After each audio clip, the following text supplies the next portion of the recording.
श्री रितेश पांडे। धन्यवाद अधिष्ठाता महोदय। आपने मुझे यहाँ बहुजन समाज पार्टी और बहन कुमारी मायावती जी के विचारों को साझा करने का अवसर दिया है, इसके लिए मैं आपका आभारी हूँ। कृषि क्षेत्र में क्रांति के उद्देश्य से सरकार ने यह 2 ऑर्डिनेंसेस लागू किए हैं। किसानों के हित की बात करने वाली यह सरकार कहीं ना कहीं अपनी पूंजीवादी विचारधारा से ऊपर नहीं उठ पा रही है।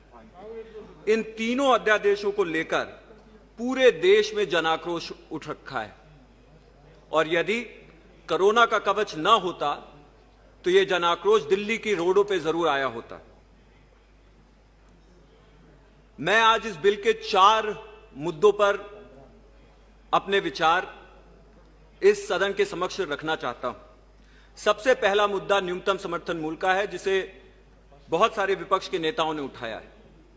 आदरणीय अधिष्ठाता महोदय, इस सरकार का चुनावी वादा रहा है कि किसान की आय को दोगुनी किया जाएगा और उसी फॉर्मूले से अगर हम चलें तो न्यूनतम समर्थन मूल्य को भी दोगुना होना चाहिए। लेकिन इन अध्यादेशों को लाकर सरकार ने छोटे और सीमांत किसान, जो कि इस देश की कुल किसानों की जनसंख्या का 86% है, उन लोगों को पूरी तरह से कोऑपरेटों और धन्ना सेठों के रहमो करम पे छोड़ दिया है। और इन छोटे और सीमांत किसानों में दलित, आदिवासी, ओबीसी और अपर कास्ट के भी गरीब समाज के लोग हैं जो छोटी खेती में काम करते हैं।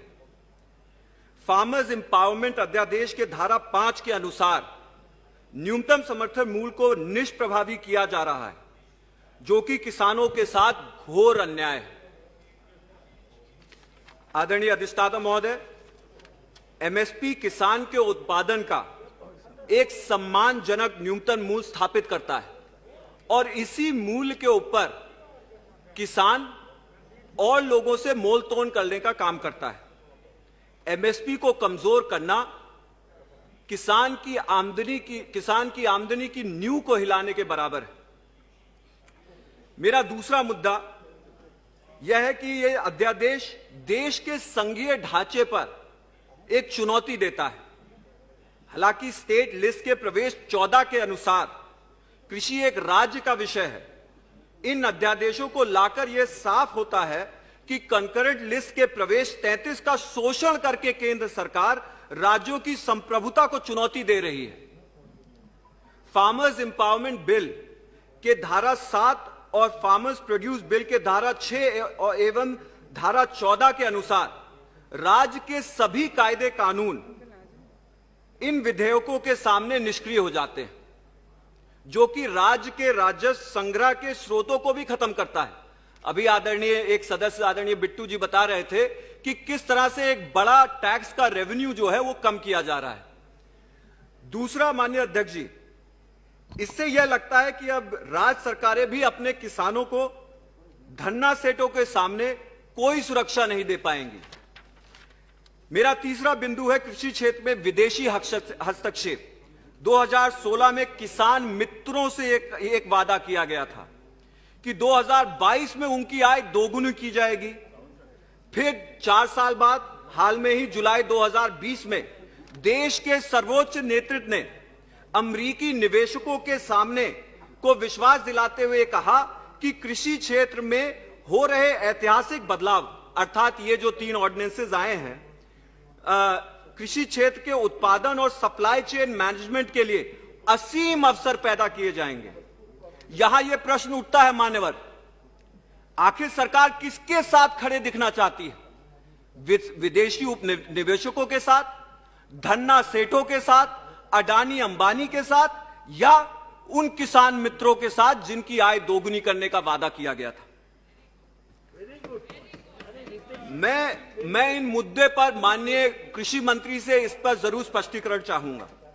यहां यह भी स्पष्ट करना है कि सन 1995 में स्थापित वर्ल्ड ट्रेड ऑर्गेनाइजेशन, जो कि पश्चिमी हितों के लिए, खासकर अमेरिकी हितों के लिए कार्यरत रहती है, निरंतर 25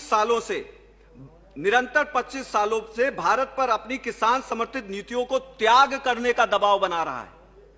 ताकि पश्चिमी उपनिवेश भारत में आ सके और यहां के गरीब किसानों का फायदा उठा सके। आज ऐसा लगता है कि 25 साल बाद WTO के दबाव के सामने सरकार नतमस्तक हो गई है। सरकार को अपने ही आंकड़ों के अनुसार कॉन्ट्रैक्ट फार्मिंग केवल और केवल नगदी फसलों को प्रोत्साहन देती है, यानी कि कॉन्ट्रैक्ट फार्मिंग कैश क्रॉप को ही प्रोत्साहन देती है। जैसा कि पंजाब में मालटिंग बाले के बारे में है, गुजरात और मध्य प्रदेश में 2 minutes sir, I finish. Gujarat और मध्य प्रदेश में और कॉटन है और उत्तर प्रदेश में यूक्लिप्टस। Please conclude. या just give me 1 minute sir.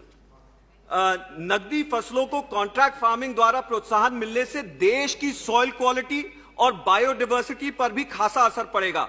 जैसा कि मेरे क्षेत्र, और इस पर ध्यान दिया जाए अध्यक्ष आदरणीय अधिष्ठाता महोदय, मेरे क्षेत्र अंबेडकर नगर में यूक्लिप्टस की खेती से में पाया गया है। यह पेड़ एक तो मिट्टी की उर्वरकता को नष्ट करता है और एक तरफ पेड़ प्रतिदिन 10 लीटर से अधिक पानी पीता है। तो आप सोचिए माननीय अधिष्ठाता महोदय कि 100 पेड़, I am just finishing sir, may be a minute more, just a minute more. Yeah, I've given you more. Sir, give me a minute more. Please conclude. Enough, please conclude. So, eucalyptus की खेती इतना ज्यादा पानी P जाता है कि 100 tree 100 पेड़ 1 ton से ज्यादा पानी पीते हैं। मान्यवर, इससे और अब इस पेड़ और इससे हमने ये भी देखा है कि यूक्लिप्टस की खेती एक कॉन्ट्रैक्ट फार्मिंग के जरिए उत्तर प्रदेश में आई थी और इस कदर फैली कि आज की स्थिति में यूक्लिप्टस के दाम भी नहीं है और किसानों के खेतों की उर्वरकता शक्ति भी कम हो रही है और उनके जो है पैसे भी कम हो गए हैं। मैं आखिरी में माननीय अध्यक्ष जी, माननीय अधिष्ठाता महोदय, अंत में मैं यही कहना चाहूंगा, बहुजन समाज पार्टी और बहन कुमारी मायावती जी का यह मानना है कि भारत सरकार की नैतिक जिम्मेदारी है कि वह देश के किसानों को धन्ना सेठों से और कॉन्ट्रैक्टरों से सुरक्षित रखे। इसलिए अत्यंत ही जरूरी है कि देश के किसानों द्वारा इन अध्यादेशों के खिलाफ उठाई जा रही आवाज को संज्ञान में लेकर किसानों के हितों में बिलों में बदलाव लाने का काम किया जाए। आखिरकार सरकार को यह नहीं भूलना चाहिए कि अन्नदाता ही सबसे बड़ा मतदाता है। धन्यवाद आदरणीय अधिष्ठाता। अगर आप चाहते हैं गरीब हर वंचित इंसान की आवाज आप तक पहुंचे तो हमारे चैनल को सब्सक्राइब करें और बेल आइकन का बटन दबाना ना भूलें। देखते रहिए बहुजन हलचल न्यूज।